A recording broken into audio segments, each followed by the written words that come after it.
పిచ్చుకపై బ్రహ్మాస్త్రంలా ఇవాళ మనలో చాలామంది ప్రతి చిన్న అనారోగ్యానికి యాంటీబయోటిక్స్ని వాడేస్తున్నారు. ఫలితంగా ఉన్న కొద్దిపాటి యాంటీబయోటిక్ మందులకు నిరోధకత వచ్చేసి అవి పనిచేయని పరిస్థితి ఎదురవుతోంది. ప్రపంచవ్యాప్తంగా యాంటీమైక్రోబియల్ రెసిస్టెన్స్ అనేది నేడు ఒక పెద్ద సమస్యగా మారుతోంది. దీంతో డ్రగ్ రెసిస్టెన్స్ను ఎదుర్కొనేందుకు మరింత ఖరీదైన మందుల్ని వాడాల్సి వస్తోంది. సర్జరీల సమయంలో కూడా చిక్కులు తప్పటం లేదు. ఈ నేపథ్యంలో యాంటీబయోటిక్ మందుల వాడకంలో మనకు ఎలాంటి అవగాహన అవసరమో డాక్టర్ని అడిగి ఇప్పుడు తెలుసుకుందాం.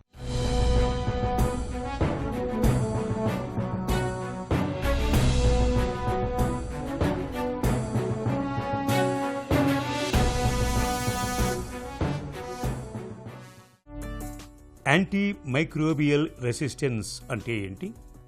మీరు చాలాసార్లు వింటూ ఉంటారు, చాలామందికి ఇన్ఫెక్షన్స్ వస్తాయంటే జలుబు, దగ్గు, జ్వరం, వీటితో పాటు ఏదన్నా ఆపరేషన్ అయిన తర్వాత కానీ లేదన్నా ఏదైనా దెబ్బ తగిలిన తర్వాత కానీ ఇన్ఫెక్షన్స్ రావడం.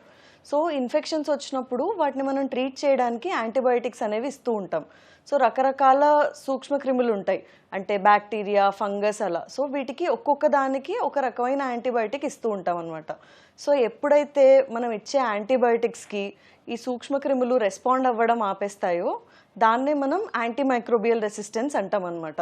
అంటే మనం రెగ్యులర్గా వాడే మందులకు ఇన్ఫెక్షన్స్ అనేది తగ్గకపోవడము, లేదంటే మామూలు ఇన్ఫెక్షన్ తగ్గడానికి చాలా రోజులు పట్టడము అన్నదే యాంటీమైక్రోబియల్ రెసిస్టెన్స్.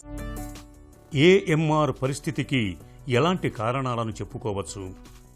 మీరు చాలాసార్లు చూసుంటారు, ముఖ్యంగా ఊర్లలో కానీ లేదంటే మెడికల్ షాప్స్లో కానీ మీరు డైరెక్ట్గా వెళ్ళి జ్వరం వచ్చిందనో లేదంటే ఇంకా జలుబు, దగ్గు ఉంది అంటే వాళ్ళు డైరెక్ట్గా యాంటీబయోటిక్స్ ఇచ్చేస్తారు, ఏంటి డాక్టర్ ప్రిస్క్రిప్షన్ లేకుండానే. సో అలాంటప్పుడు ఏమవుతుంది అంటే మనం యాంటీబయోటిక్స్ అవసరం లేని సిచ్యువేషన్లో కూడా యాంటీబయోటిక్స్ వాడుతున్నాం. సో దీనివల్ల ఏంటి, మన బాడీలో ఉన్న క్రిములు ఏవైతే ఉంటాయో అవి అలవాటు పడిపోతాయి ఈ యాంటీబయోటిక్స్కి. సో దానివల్ల మనం ఫ్యూచర్లో ఎప్పుడైతే నిజంగా ఇన్ఫెక్షన్ వస్తుందో అప్పుడు యాంటీబయోటిక్స్ వాడటం వల్ల ఇవి ఆల్రెడీ ఇప్పుడు రెసిస్టెన్స్ అయిపోయాయి. సో ఇప్పుడు మందుల కన్నవి అవి రెస్పాండ్ అవ్వవు. సో ఇదొక ముఖ్య కారణం మెయిన్గా మన భారతదేశంలో.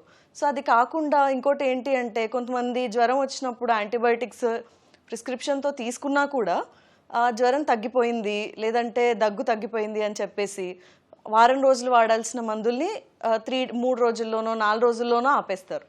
అది ఒకటి. ఇంకొకటి ఏంటి అంటే మా అమ్మగారికో లేదంటే ఇంకెవరో తెలిసిన వాళ్ళకి యాంటీబయాటిక్ వాడడం వల్ల నయమైపోయింది అని చెప్పేసి అది ప్రిస్క్రిప్షన్ లేకుండా తీసేసుకొని వాడేయటం కానీ, లేదంటే ఇంట్లో ఎప్పుడో కొన్న యాంటీబయాటిక్ షెల్ఫ్లో దొరికినప్పుడు ఏదైనా జ్వరం వచ్చినప్పుడు అది తీసుకొని వేసుకోవడం వల్ల కానీ, ఇలాంటి కారణాల వల్ల ఇవన్నీ మనం ప్రివెంట్ చేయగలిగేవి, మన చేతుల్లో ఉన్నవి.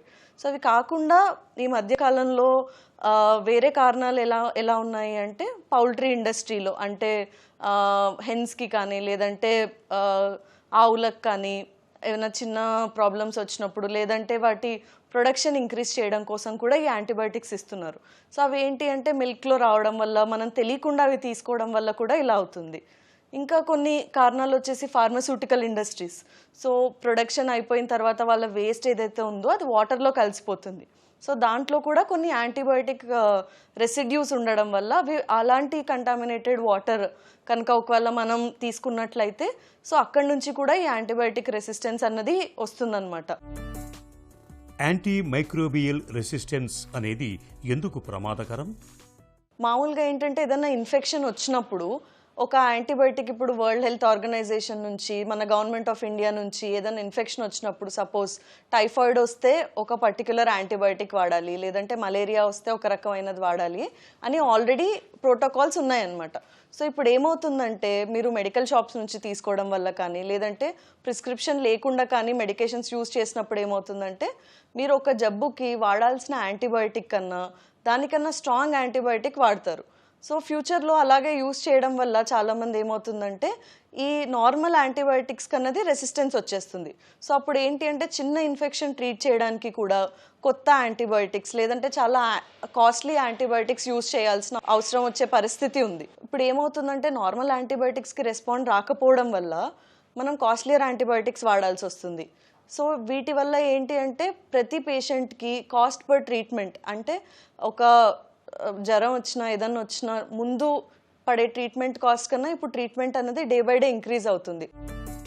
సూపర్ బగ్స్ అంటే ఏంటి? వాటిని ఎలా ఎదుర్కోవాలి?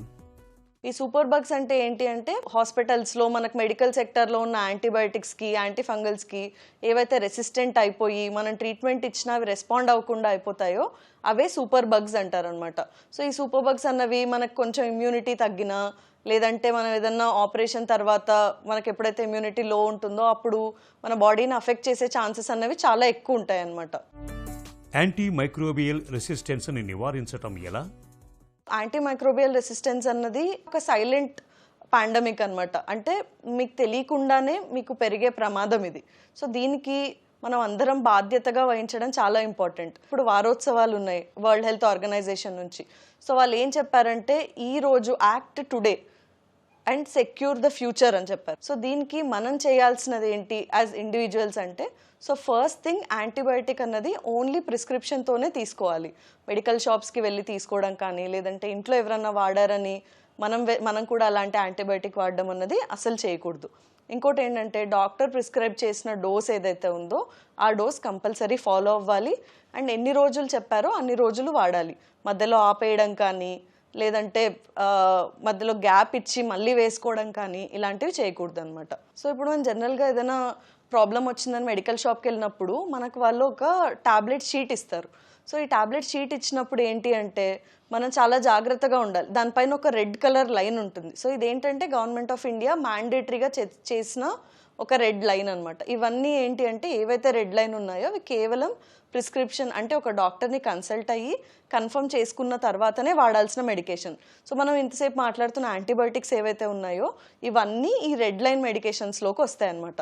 సో ఎప్పుడైతే మీరు ఏదైనా ప్రాబ్లం వచ్చిందని మెడికల్ షాప్కి వెళ్ళినప్పుడు వాళ్ళు ఏదైనా టాబ్లెట్ ఇస్తే దానిపైన ఈ రెడ్ లైన్ ఉందో లేదో ఖచ్చితంగా చూసుకోవాలి.